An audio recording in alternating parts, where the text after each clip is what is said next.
আজকে সকালে আমরা লুচি বানাবো, বলো।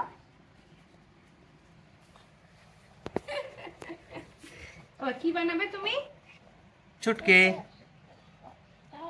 এই দুষ্টু, একটু একটু চটকে দাও। একটু আটা মাখতে বসেছি, দেখো কি অবস্থা, কিছুতেই আমাকে মাখতে দেবে না আটাটাও। আকাশে এখন ঝলমলিয়ে রোদ উঠেছে, আর আমি কিছু জামা কাপড় মেলে দিয়েছি, এখনো অনেকগুলো জামা কাপড় রয়েছে, সেগুলোও এখন মেলে দেব। সকালবেলা আজকে ধুয়ে দিয়েছিলাম, এই জন্য তাড়াতাড়ি শুকিয়ে গেছে, কারণ এখন আকাশের অবস্থা একদম ভালো থাকে না। এই রোদ, এই মেঘ সারাদিন এই চলে, আর মোটামুটি কাজকর্ম হয়ে গেছে।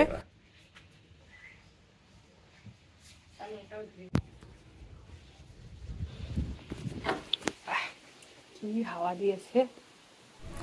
তোমাদের দাদাভাই গেছে সৌমিকে আনতে, আর এই যে এই লোকটা যাচ্ছিল এখান দিয়ে, এনারা এই সাপা টাপাগুলো করে, তো কিছু টাকার বিনিময়ে এনারা সাপা করে। এনারা স্বামী স্ত্রী দুজনেই আসে, তো আমাকে জিজ্ঞেস করলো যে সাপা করবে নাকি, তো আমি বললাম ঠিক আছে তাহলে করে নেওয়াই যাক, যেহেতু বর্ষাকাল এখন একটু চারিপাশটা না পরিষ্কার পরিচ্ছন্ন করে রাখাই ভালো। আর দেখো ভালোই ঘাস হয়ে গেছে, আমি শুধু সামনেটা পরিষ্কার করি প্রতিদিন, কিন্তু পাশগুলো তো আর করা হয় না। আর এখানে না তেমন রেল থেকেও করে দেয় না, এখানে রেল থেকে যে সাপা করে দেবে তেমনটাও না, নিজেদেরকেই করতে হয়। আর আমাদের তো সামনে একটা বড় গাছ আছে না, এই জন্য আরো বেশি ভয়টা লাগে। অনেকেই বলে যে সাপ বেরোয়, এই বেরোয়, এটা বেরোয়, তো আমি কখনো সেইভাবে কখনো চোখে দেখিনি, এই জন্য অতটা ভয় লাগে না, তবে আবার মাঝে মাঝে ভয় লাগেও। আর ছুটকি গেছিল এই পাশের বাড়ি কোয়ার্টারে। কি আছে, যা ঘুরু ঘুরু করে আয়। এখন একটু দেখে গেছে, চিনে গেছে, তো এই জন্য এখন তো একটু চুপচাপ থাকে। এখন আজকে তো একটু যাওয়ার জন্য অত ই করলো না,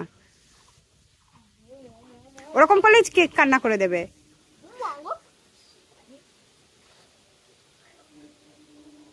সবে প্যাম্পাসটা খুললাম। এই দাঁড়াও, পারবে না, ও গেট দিয়ে যা, গেট দিয়ে নিয়ে আয় যা।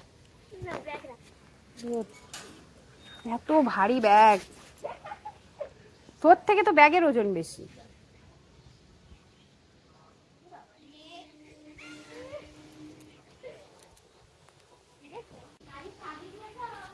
৳60 নেবে, বুঝলে? 60 নেবে, 60। তাড়াতাড়ি এসো, আমার অনেক কাজ আছে, মেয়েটার খাবার বসাবো। এই ধীমান আসবে। আর সৌমির জন্য এই যে লুচি আর মিষ্টি রয়েছে, ওর জন্য 4টে 3.5টে লুচি রয়েছে, আর একটা মিষ্টি রয়েছে, খেয়ে নে। এটাই খা, আবার এটাই কেন ই করছিস? ওই বাটিটা, এটা নষ্ট করিস না কেন, ধুতে আমার কষ্ট হয়।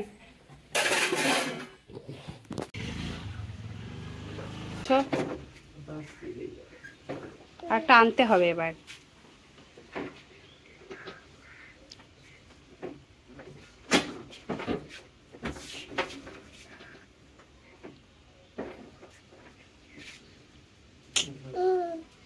তুই কোথায় যাবি?